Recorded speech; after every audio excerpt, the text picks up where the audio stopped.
Pemirsa, wacana penghapusan ujian nasional menuai pro dan kontra di masyarakat. Ujian nasional tentu bertujuan untuk mengukur kemampuan akademik siswa selama menempuh pendidikan. Namun di sisi lain, ujian nasional seakan menjadi momok menakutkan tak hanya bagi siswa, namun juga orang tua dan bahkan sekolah.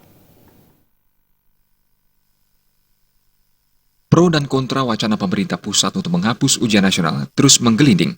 Akademisi Made Suwarta mengungkapkan, penyelenggaraan ujian nasional selama ini dianggapnya meresahkan, tak hanya bagi siswa, namun juga orang tua dan sekolah.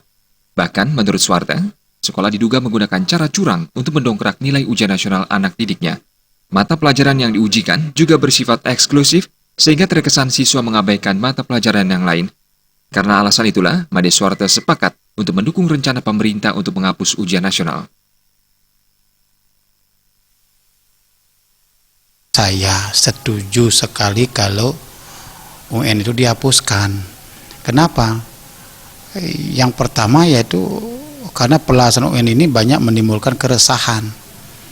Keresahan itu seperti resahnya orang tua, kemudian anak juga terbebani luar biasa, kemudian resah perangkat kependidikan khususnya kepala sekolah juga merasa terbebani, merasa karena terkait dengan prestise.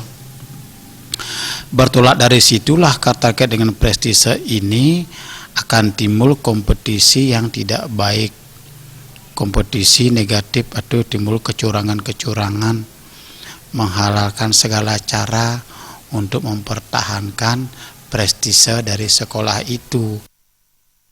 Made Suwarta juga menambahkan, kelulusan hendaknya ditentukan oleh pihak sekolah karena guru mengetahui betul kondisi akademik dan non-akademik anak didiknya.